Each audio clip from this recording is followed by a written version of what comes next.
Hello, my topic today is dedicated to new work Anna Korsun, symphonic piece Terricone. This piece was premiered on the 11th of January in Poole, the United Kingdom, by Bournemouth Symphony Orchestra conductor Kirill Karabits.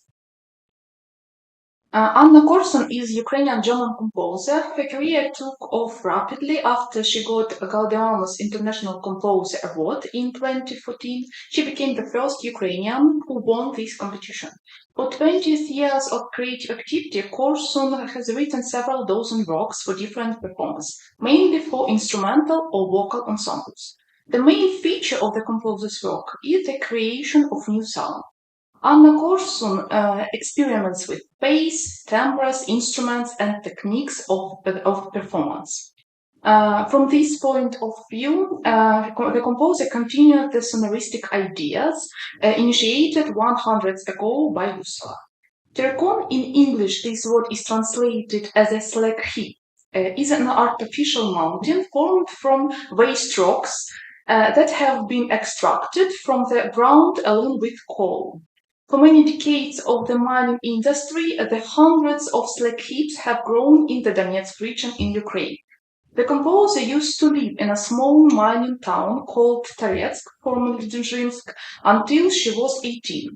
So the work Terricone is the result of reflections on that period.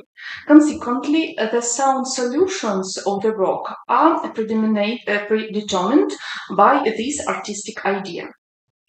Analyzing the sound world of the composition, the main questions that I asked myself were: what types of sound composer uses for implementation of the creative idea and how they relate to other?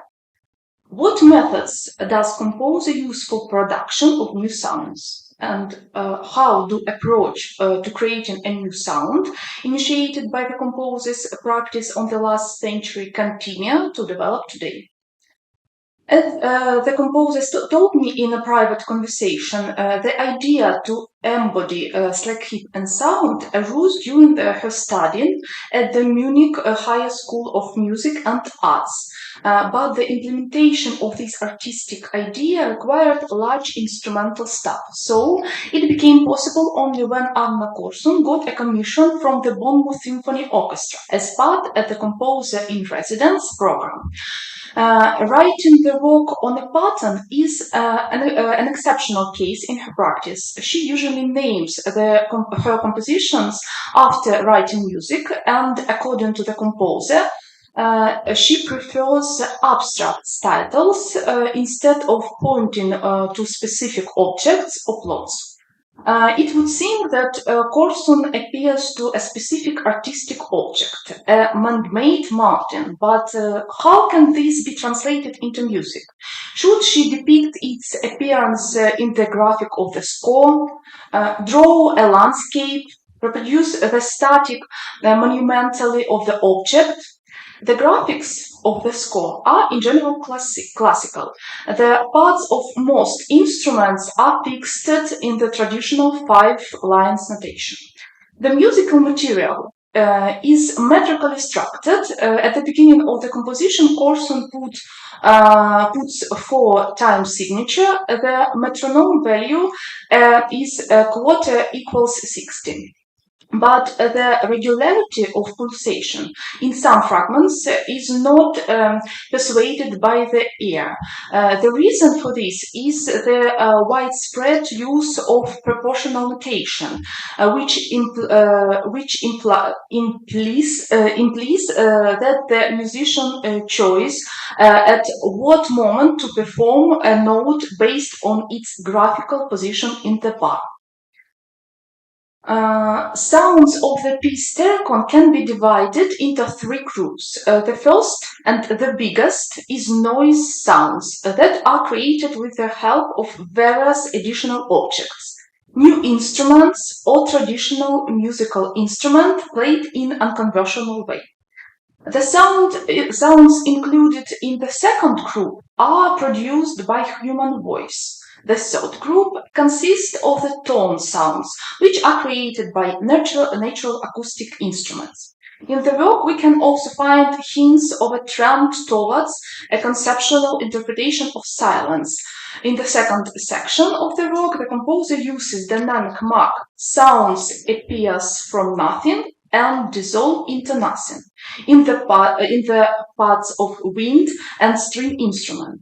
And the effect of sound dissolution in silence is used at the end of piece. Loud breathing without sound gradually slows down and fades away.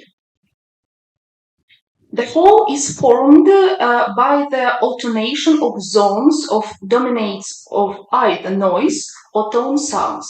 Before talking of them, it seems appropriate to present a diagram of compositions of the work, also to introduce you to the associated structure of musical material. I think it's very important because the choice of sound solution was dedicated, as already mentioned, by an attempt to implement in the sound both a certain landscape object and the personal connotations associated with it. The proposed associated structure is built either on the establishment of parallels with real sounds and subjective figurative association of music. So it can be both supplemented and adjusted in accordance with personal perception. In terms of composition, the piece Terricone is a three-part form with a synthetic reprise and a detailed introduction. Noise sounds dominate in the first and fourth sections. In the second section, noise and tone sounds exist on an equal footing. The third section is the sphere of tone sounds.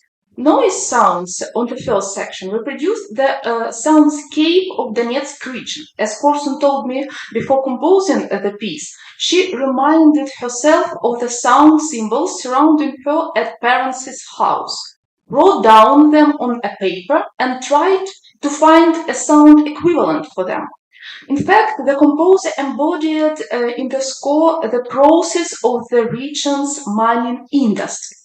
The booming blow of mining jackhammers, the rolling roar of falling rock and coal, the shrill clang of huge iron parts touching each other, and the grinding of excavator buckets transporting mining products. From this point of view, Korsun continues the line associated with the embodiment of industrial themes in music by Ukrainian and Russian composers, for example, Zavod by Masalov or Zavod by Zadiratsky.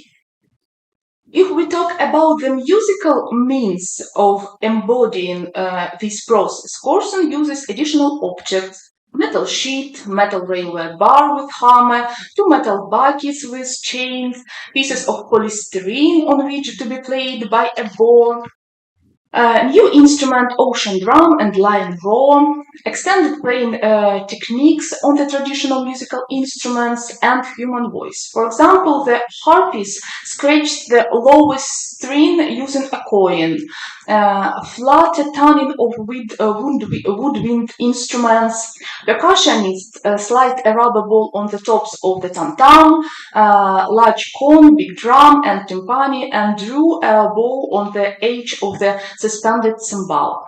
Performers whose mouths are free were asked to produce a scream. The scream is not repeated in other sections of the piece, and the author's instruction to this action is graphically indicated. This is only one remark of this kind, and it's a reproduction of the famous painting by Edvard Munch, The Scream. The totality of this means creates a very tense sonority effect. The space seems to be vibrating from such sounds. Let's listen to it. Sorry. Where is sound? Can you start from the No, it's not. Can we make it louder?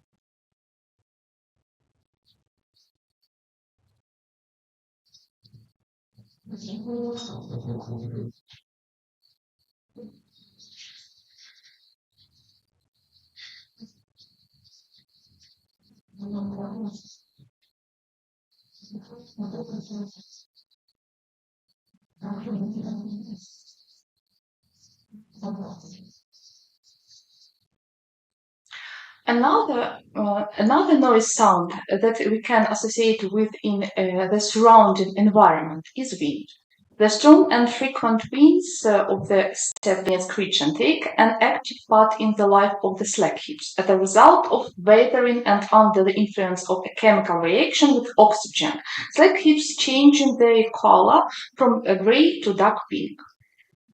Wind sounds is reproduced by blowing a jet of air into a wind instruments, the value mechanism of which is at rest. This wind sound repeats in the final fourth section, where the sound of the wind is amplified by the loud breathing without sound of voice.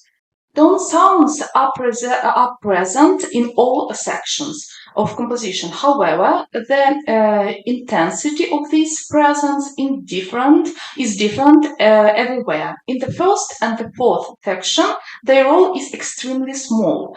They are represented only by a microtonal cluster. In the second section, tone sounds exist on equivalent terms with noise sounds. The third section is a zone of dominance of tone sounds. They are complicated by microtonality and glissandi filling in of various intervals. The tone sounds of the third section give rise to association both with feeling presumably experienced by the composer and sound images of the chemical reaction, burning of the slack heap. From high temperature, the rock in the slack heap ignite, which leads to their burning in the summer. I will quote a verbal description of the children's memories of the composer, reminded during the interview.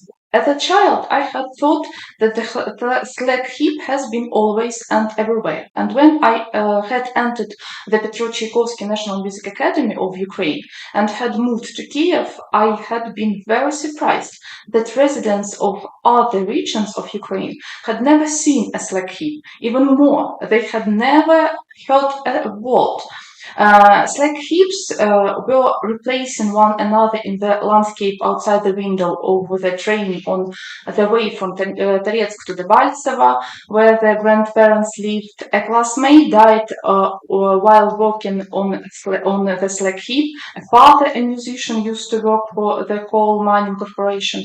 All these things were phenomena of the same order for the children's consciousness, connected with the main landscape scene of the Donetsk region. Later, this object acquired the status of a regional phenomena in my mind, and when I had already been a student of the music academy, my father arranged an excursion to the mine in one of my visits home. To my question, does she miss her native land? Anna replied that she's happy to be where she is now, but she feels bitterness and regret since her whole family was forced to leave Ukraine, their home with which so many good memories are connected. Fragments that we associated with nostalgic image are characterized by a very quiet dynamic and unification of performing techniques. Korsun uses proportional notation. According to the composer, this method of musical notation is designed to relieve tension from the performer, since he or she doesn't need to accurately count the duration, and it gives the performer opportunity to convey more accurately the character of the music, very gently and fragile, transparent.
I'm sorry.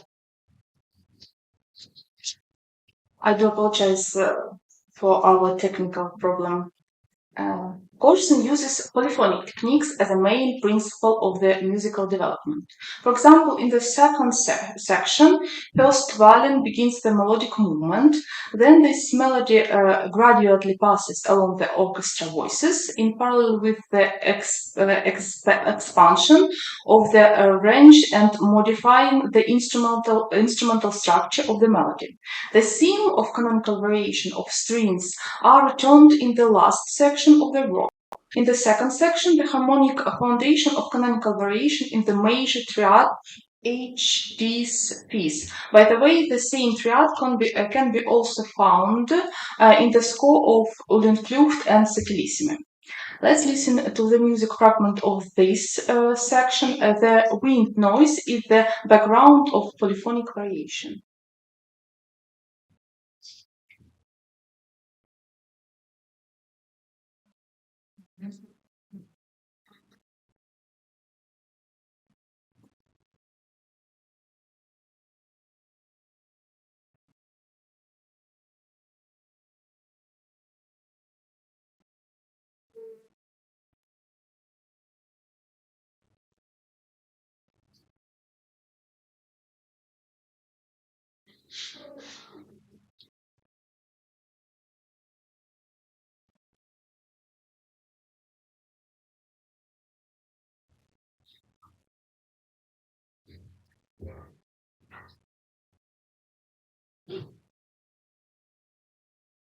In conclusion, I will say that the sound concept of Terricone is connected with the search for a sound equivalent in the image of the landscape object chosen as the artistic principle.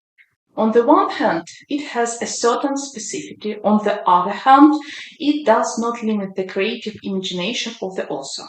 Using methods of sonoristics invited in the last century, Anna Korsun creates a set of specific sounds by attracting additional objects. For example, string players play on the polystyrene pieces, or using extended techniques, screaming, loud breathing without silence, a vertical glissando by a wet cloth along the harp strings, metal tremolo on the harp, etc.